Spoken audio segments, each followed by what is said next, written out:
Are we ready?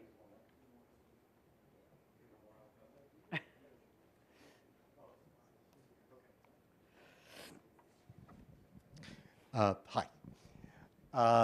With the board's permission, I'm going to ask Joe Steiger to provide some expert testimony. Mr. Steiger is a professional engineer. He's already been accepted as a noise expert by the town of Oyster Bay and by numerous towns in New Jersey, but clearly by the town of Oyster Bay. So Mr. Steiger's firm did a noise study, and I would appreciate it if the board would allow him to briefly explain it and submit it for the record. Good evening. Good evening. Let me have your first and last name, please. Yes. My name is Joseph Steiger, S-T-A-I-G-A-R. And your address? 17 Tremont Drive in East Hanover, New Jersey. Okay. Will you raise your right hand, please? Do you swear to tell the whole truth and nothing but the truth? Yes, I do. Thank you. We had made some sound studies and measurements, and we used the Greenbrook. You heard from Mr. Scapinetz and Mr. Archer about an existing site, cosmetics site in Greenbrook, New Jersey. It's on Route 22 in Greenbrook. Very similar characteristics in terms of the way that the property lays, and also very similar in relationship to the highway as well. The traffic volumes are almost exactly the same. Speed is the same. So we have ambient levels that are very similar. Ambient levels meaning not sounds that are being generated by the facility itself, but the surrounding sounds from particularly passing by traffic on the highway. On this particular site, there's residential behind the property, residential property. So our concern was, in our study, was to determine what the resultant sound levels would be at the property line and at the nearest residential home as well. Cosmetics, as you heard from Mr. Duckstein, is a very subdued operation in terms of intensity. Not much traffic, in the order of about 5-6 cars per day are typically worked on or at these facilities actually at the most. So low traffic volumes. We've studied these facilities, existing facilities as well in terms of traffic intensity. But what we find is that very rarely are tools used that generate louder noises.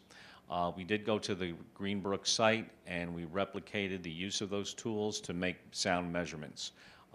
There are a grinder may be used at times, as well as a hammer may be used at times.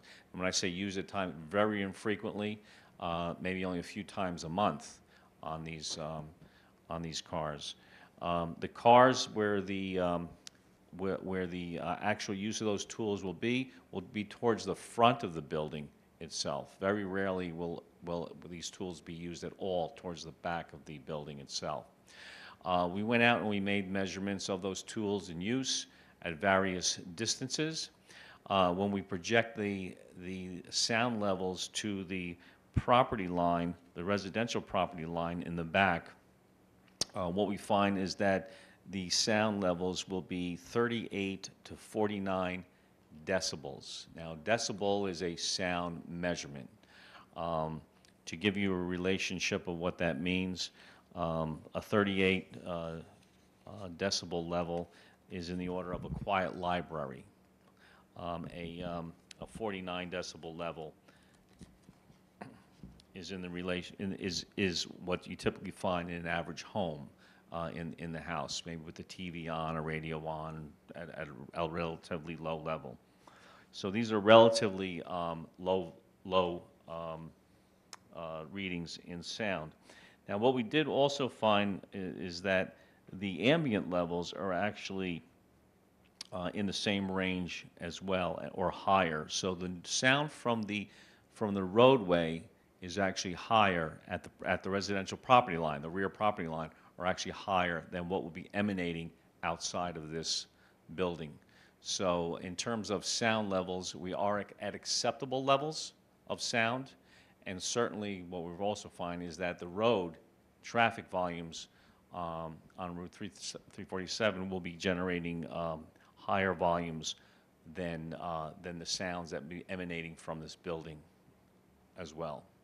So in terms of any impacts on any of the residential properties, and again, this is at the nearest residential property line, directly in back of the building. Beyond that, to either side, the levels will be even lower. So in terms of any impacts, there'll be negligible impacts from this facility, the operation of this facility, on any of the residents in and around the area.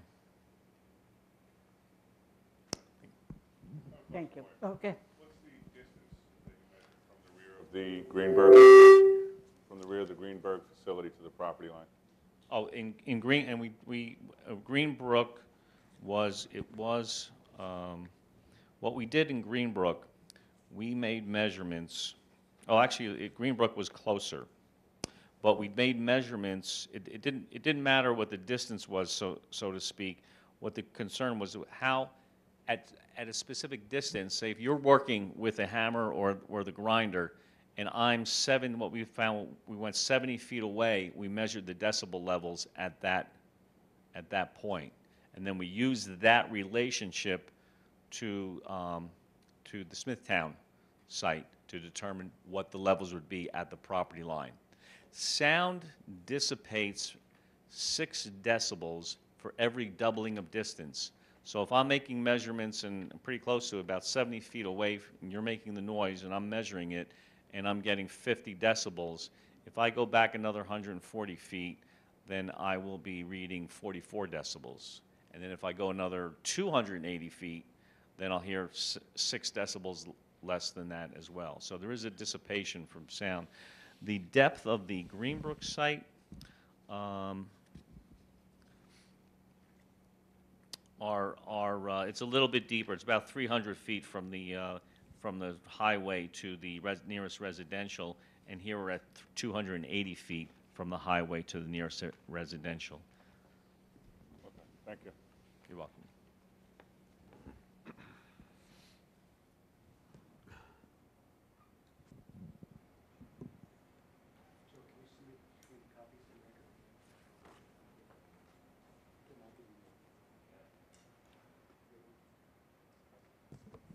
Madam Chairman, we'd like to submit a copy of Mr. Steiger's report for the record. And we can give you multiple copies if you like. I Just don't think. tell me how many, just one? Yes, that's fine. Okay. Okay.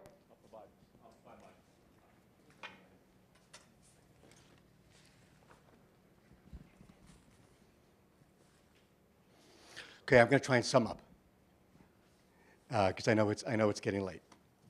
All right, as everybody knows, there are specific requirements for a special exception for a repair garage.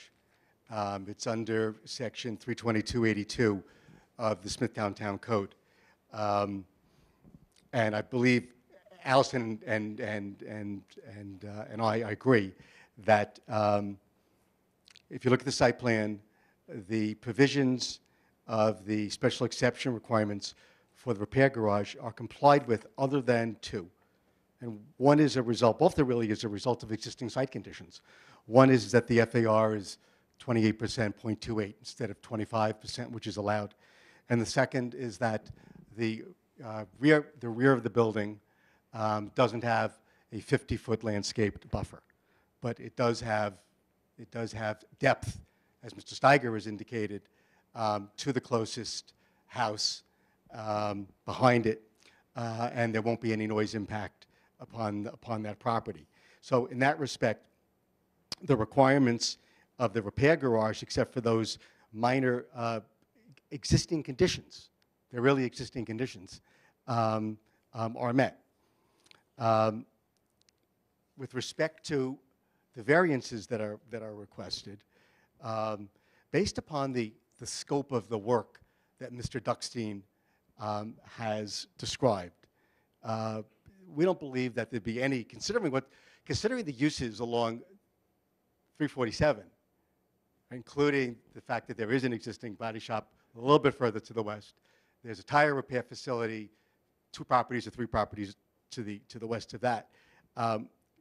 We don't believe that there would be any change to the character, a negative change to the character of the community or any negative impacts, because all of the work is being done within the facility. There's no noise emanating from it. And it's almost like as Ron explained, almost like a retail use. The benefit to the applicant can't be achieved by any other method. A lot of the reason why we need the variances is just because the existing building is situated where it is, and you can't move it. So you need some variances. We didn't build it. Are the variances substantial? By and large, they're not.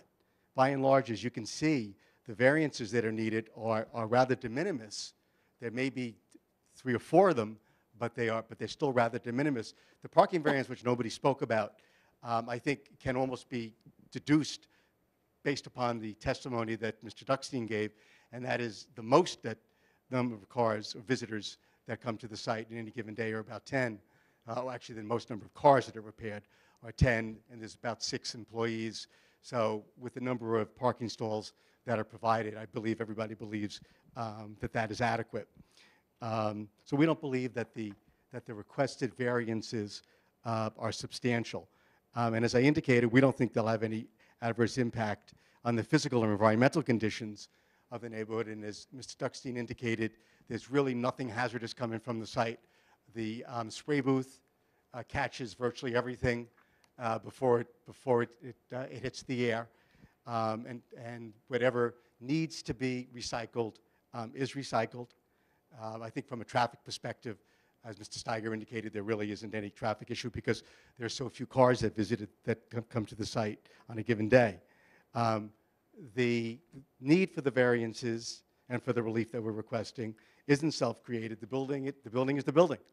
It is what it is, as some people in my office would say. In order for anybody to use that building, they would need variances. So we don't think that the variances are substantial, or were they self-created. So the other scope of items that the board takes into consideration, just the general special exception standards that are in section 322-94G of the code. And here again, these kind of tie in with the variance standards. And we believe that based upon the testimony that Mr. Duckstein's given, that Mr. Steiger has given, and that Brett has given, that in all respects it shows that there's compliance with these special exception standards. So unless board members have any questions, that concludes our presentation. I would request, I think Mr. Zolo was going to want to make some comments on behalf of his client, and I would ask that the board allow us to respond to Mr. Zolo's comments, as long as we're quick.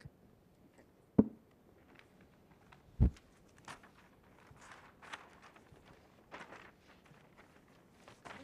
you ready? Mr. Zolo? No. Is there anyone here that would like to be heard? You get used to those things, you know. Wait a minute. Excuse me. Are you representing all these people? No, I'm only here for... Excuse me. I will let you be heard, but you do not talk out from the audience. Thank you. I'm here for third-generation auto body, Robert Tringali. Okay. Why don't I let you come up, and then I will ask the other people from the audience if they want to be heard. Okay? Thank you. Madam Chairwoman, members of the board, my name is John Zolo. I'm here in a position I'm not accustomed to as an objectant to an application. And I take that very seriously because I respect the people's right to petition for relief to this board, but I also recognize the seriousness of relief that may be granted from this board that would be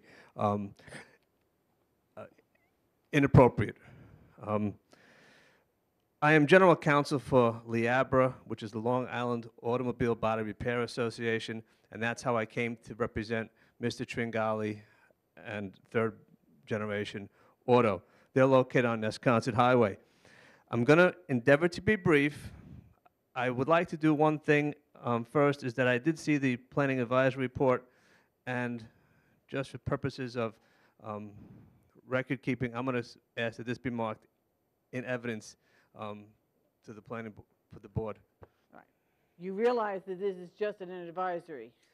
Yes, but I realize it denies, makes a recommendation to deny every application that's made, so I just wanted to make sure that's part of it, and I'm hoping that, in this instance, that the board will follow the recommendation of the planning department. Briefly, I'm going to endeavor to be brief, and I will say that, but I have quite a bit I want to bring to your attention. The one thing I would start off with is that Mr. Duckstein mentioned that he was affiliated with Carrabba's and Outback. We know them as high-quality, name brand restaurants. Restaurants. They're still restaurants, whether it's Outback, Carrabba's. When one of them leaves, another restaurant comes in. And here we have cosmetics, which is, whatever you want to call it, it's an auto body repair business. No matter how they're creating their niche, it's still auto body repair. And on their website, they say from accidents to dents and everything in between. What I want to bring to the board's attention is no matter what they say, whether they say it's going to be just scratch and their estimates are $600, once it goes in, there is an auto body repair business. The next person who comes in, if they do auto body repair, has the benefits of doing whatever they want to do as auto body repair. I am very happy that Mr. Duckstein has decided to choose Smithtown in search of putting one of these franchises. This is the wrong place. There's other locations in Smithtown that he should look to go for. This is not about third generation saying I don't want competition, because as we all know, that's not a proper objection. This is the wrong site. The building is too big. The use is too intense. It does not make sense for this business to go with this location. I am hoping that Mr. Duckstein will look around for other places that would be more appropriate. This is the wrong place. Hardship, if you decide you're going to put a round peg in a square hole, you can keep trying to do it. Sometimes it just doesn't fit. And in this case, this use does not fit at this property. My client is in the auto body repair business. He's been an owner for 36 years. He's been in the business for 50 years. A couple of things I want to bring to your attention. The noise study, and I respect the expert. He was an expert in the town of Oyster Bay, but the noises that you're going to hear, which I don't believe were addressed, and maybe Mr. Archer, as you said, they can be addressed. What's the decibel level for a grinder, for an air chisel, or for an impact gun? I recall when I was town attorney sitting in town hall right next to Schubert's Auto Body, listening to the wah of the impact gun and smelling the nice aroma of freshly roasting paint out in the sun coming through the vents. There will be homes behind this property. As a point of comparison, in support of why this application should be granted, Mr. Archer made reference to Meineke. Meineke on Nesconset Highway is a 5,700 square foot building on an acre of property with a 50-foot buffer from its property to the residential property. Conforms to the special exception criteria. My client's property, third generation, is a 4,976 square foot building on a half acre and backs up to light industrial Nesconset nursing home and has a 10-foot buffer as required. Complies. This property will not comply and will never comply. When we opened up the hearing, this board talked about waiver of conditions, waiver of special exception criteria. We're asking for drastic relief here. Pursuant to the provisions of Chapter 322-94G, the use must be in harmony and promote the general purposes and intent of chapter as stated in 322-2. I submit to you that this application does not meet the general purposes as set forth in 322-2, specifically subdivisions C, E, F, and G. The purposes are not met in this application. They're asking to waive special exception criteria, which requires sufficient lot area. They're asking you to waive standard that requires adequate parking. Current parking on the property is 17 cars. The proposed is 25. The required is 34. And again, we've heard testimony that they're only going to have maybe 10 cars. That is cosmetics proposal today. If business doesn't work for them and they have to increase what they bring in, there'll be more vehicles. There's rental cars that will be used. Auto bodies, people who have auto repairs tend to get rental cars. There's parking stalls that will be taken away for garbage, for recyclables, and for scrap metal. Most auto body businesses require those, and most businesses in the town of Smithtown are required to have at least 2 dumpsters, one for general garbage and one for recyclables. This building was approved for a swimming pool sales facility with split parking, 6,650 square feet for warehouse, which is parking of 1 per 500, and 500 square feet of office space, 1 per 150. The proposed 7,165 square foot garage is too big a building for this property for this auto repair use. Again, without dragging this on too long, all of the items that have been addressed in the Planning Advisory Report point out to this board why the application should be denied. Some of the things that were not considered, my client has 14 employees. He also has insurance persons on site, so that's 2 more employees. He has 14 employees and insurance persons just in his business. Rental vehicles, dumpsters. The building is oversized for the lot, and yes, it exists, but that doesn't mean that this use has to go in there. There's residential properties behind the buildings. You have residents here tonight, Anitra Sullivan, who lives at 3 Standish Place. She's here to object. All right, let them come up. I will. then, all right? I'm just giving you, yes. Okay. And then you have Glenn Gelman, who lives at 1 Standish. He's right behind the subject property, but he's going to object based upon these issues. This is a bodywork facility. It's a collision place, and I think this use does not belong on this property.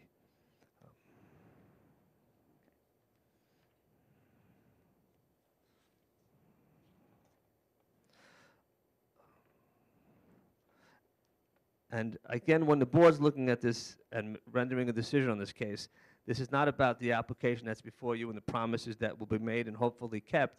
It's about if cosmetics decides to move on, this board will have created a auto body site for an inappropriate location. And again, this board also sets precedent, and this precedent that you set here will have long-lasting effect and impact on other properties throughout the town. So I think they should consider bringing this business to Smithtown. This is the wrong spot, wrong location. I think they should look for another site. All right, thank you so much. Thank you. Okay.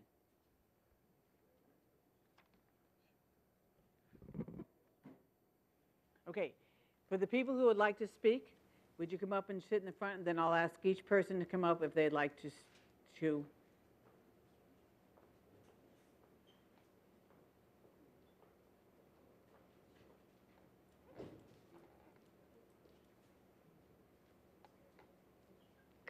Now, if you're all going to say the same thing, I would appreciate it if you can just say that I agree with what has been said, and if you have anything new to say, all right? Because we're not going to have 6 people saying the same exact thing.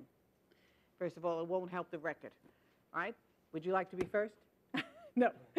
Okay. So, come up, please.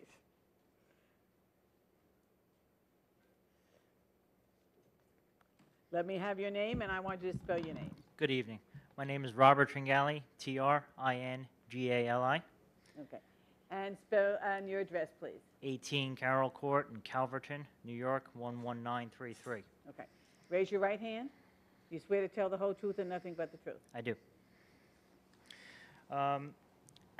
Also, as a owner-employer of third-generation auto body, in 767 Route 347, east of this property in question. Weren't you represented by Mr. Zolo? That would be Okay. the other you were. Robert Tringali. Okay, go ahead. I went and visited the Greenbrook, New Jersey facility. And I want to point out a couple of things. I was graciously offered a tour of the facility. And the first car I took notice of was a car having a AC condenser, the air conditioning condenser, and a radiator changed. Anybody that doesn't know fluids that run through a radiator, in particular, are antifreeze and also transmission fluid. On automatic transmission, the transmission fluid is cooled in the radiator in a separate core. So I didn't come up here to discuss the way they do business because that's not my number one concern. But after hearing some testimonial here, I just want to discuss what I've actually witnessed. Also, that facility, one of the gentlemen had asked how it was set back from the property. The Greenbrook facility has a road behind it. It also it's a block building, and the garage doors don't face the residential behind it, okay? In this particular case, just so you understand, owning an auto body shop, the noises in the shop are radiated in the shop, but come shooting out of the garage doors, okay? Not denying that it's a noisy business. We have to make noise to make money. But in this facility, the current garage door, which is looking to be kept, aims right at the residential building, homes right behind that property. The noise will come right out of that garage door. Also, just quickly doing math, saying 6 cars per day at an average cost of $600 a piece, and figure 5 days, maybe for a good while because they are open on 6, but it might not be necessarily a production day. That's $18,000 in revenue. If you figured about $6,000 a week in payroll for that $18,000 of revenue, that would hardly pay the property taxes on this piece of property. They would have to significantly change the amount of production that they do. More importantly is the property behind Third Generation and the power equipment facility next to us backs up to light industrial, okay?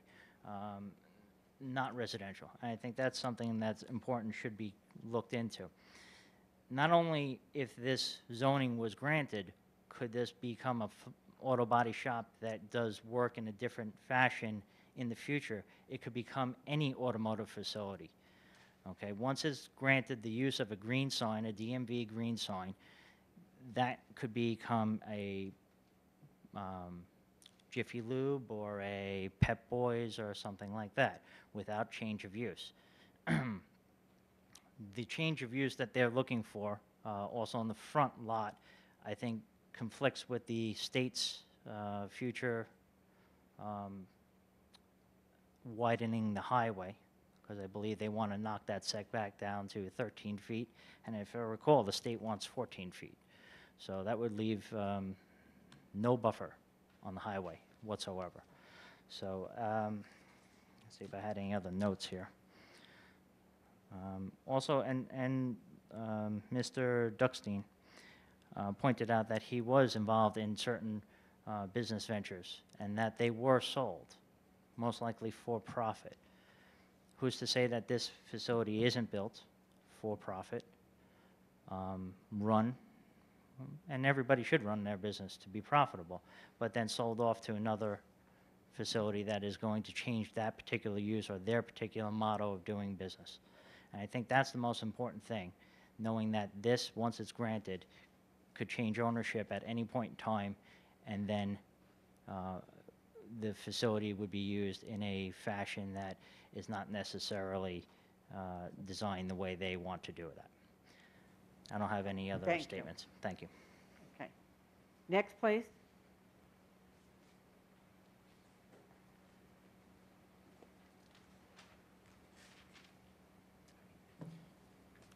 Neil Schumer, Spell your last name, Neil, Schumer, S-C-H-U-M-E-R, and your address.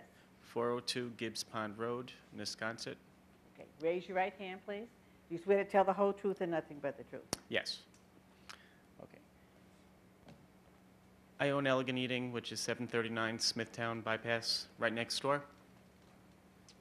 My concern is that there is such a narrow space between the building and my property, and I don't believe they want to take away a buffer from the side. I don't know their exact schematics, but if you can't, if you know that, if you saw the building, you were cannot there. see the, if it snows. There's no place for them to put the snow. If they're going to have recyclables in the back, if they're going to have the doors facing my building, my office, there's nowhere except, especially if there's no buffer, it's going to go all on my grass. And if you saw the building, I have a whole garden back over there. It's Smithtown. You want it to be self-sustaining. You want it, it's a beautiful place to live. It's a beautiful place to have a business. I'm very proud of it here. So really my concern is that it's very narrow for them to be able to put their doors over there and not have any part of an area that they can't even move. And plus it's late and I'm not going to keep on, but I thank you very much. Thank you. Next.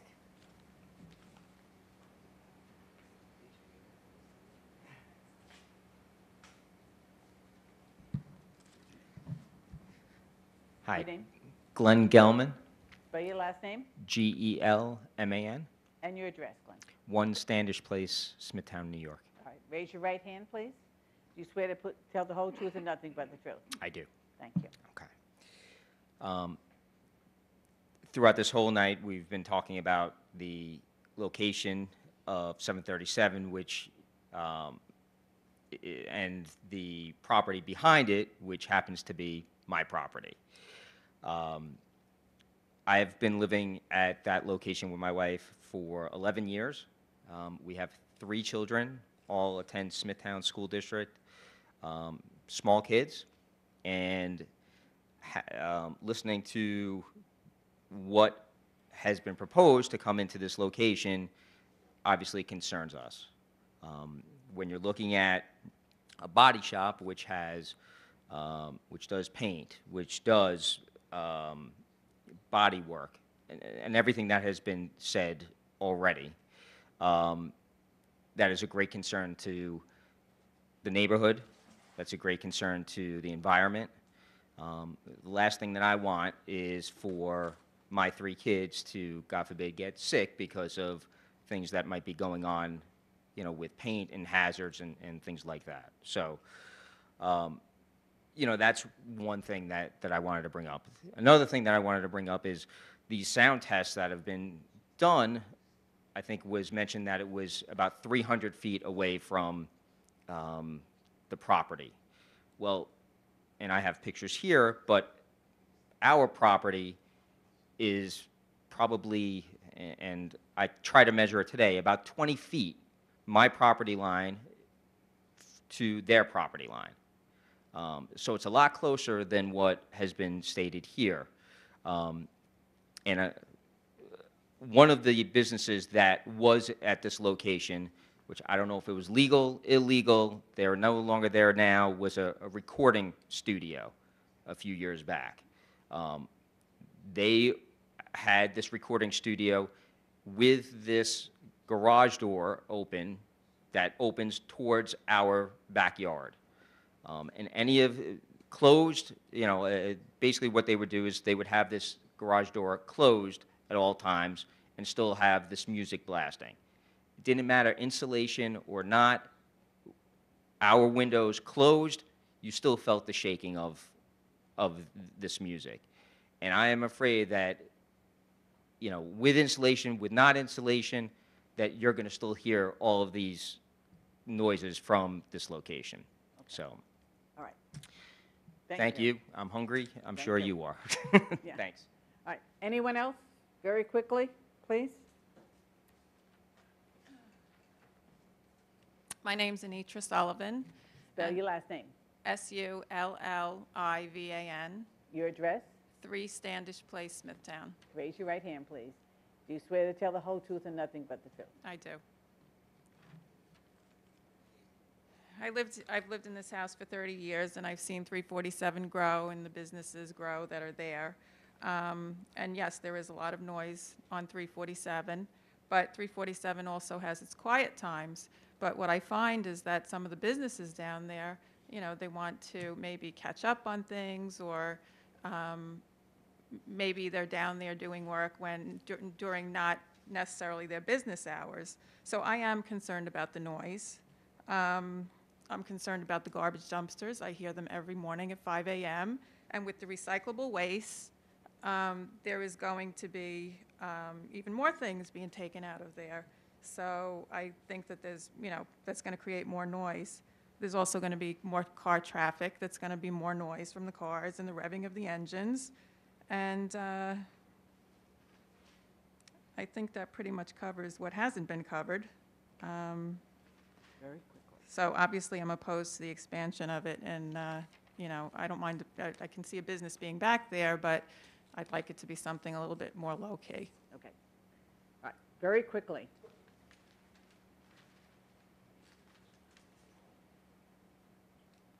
Let me have your name, please. Robert Tringali Sr., Okay, spell your last name Tringali, and your address.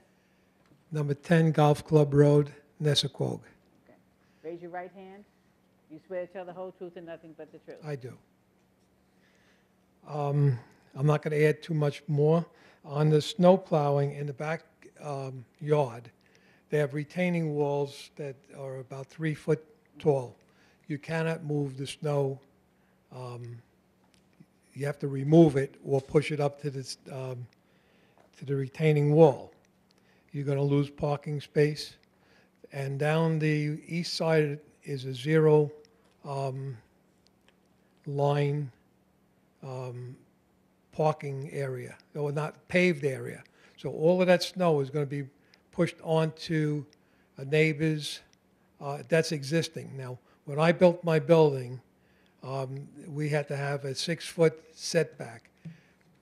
My building was originally a swimming pool display, and we converted it to an auto body shop.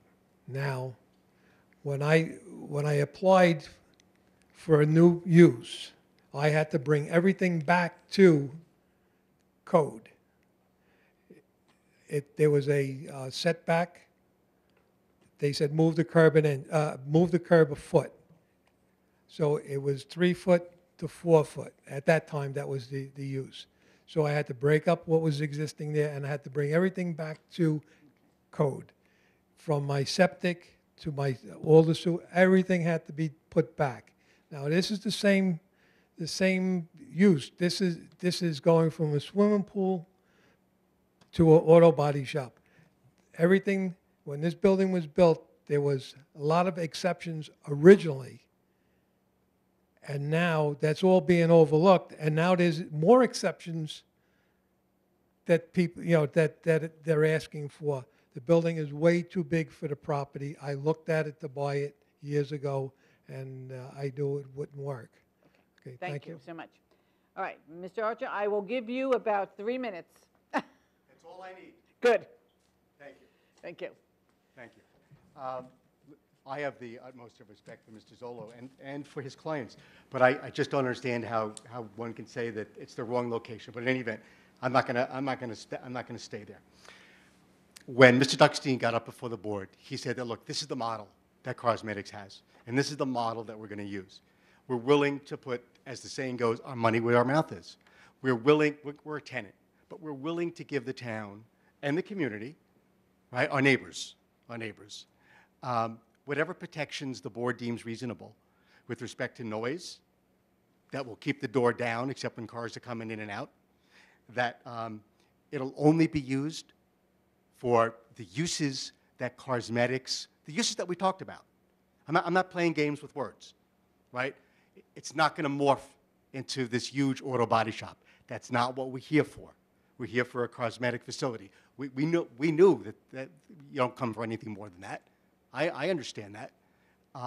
So we're willing to provide whatever protections this board deems reasonable to ensure that we live up to what we said is going to occur, that there won't be any noise because the doors are going to be kept closed, and the ambient noise coming from 347 is higher than the noise coming from the coming from the shop. We don't want to destroy or interfere with anybody's peaceful existence. I'll also point out that the property behind us is about 16 feet higher. So it's not on the same plane. But I understand. I understand where he's coming from. But again, we're willing to, if there's a condition that the board wants to put on, that it'll only be used for the cosmetic use that we've described, right, or only so long as cosmetics is there, we're fine with that. We're not, this is not a bait and switch. We're being very genuine. So that's really what I really want to say to the board. Any reasonable restrictions, covenants that, again, we're a tenant, so I'm just wondering how we could, do it other than a condition of the grant. But whatever's reasonable, we'll endeavor to do, and we'll work with planning or whomever to do it. And as Mr. Flynn said when we met with him, tell the board what the cosmetics use is all about. So that's what we tried to do. We don't think that the building is too large for the site. We think it's an appropriate use, and we would request that the board grant the relief that we believe is reasonable, with the protections that the board, deems appropriate and reasonable. Okay, Thank you. thank you. Okay. All right. I'll ask for a motion to close the hearing. So moved. Billy moves in second. All in favor? Aye. Aye. Opposed? Motion carried. Thank you. Thank you so much. That concludes our hearings for tonight. Thank you so much.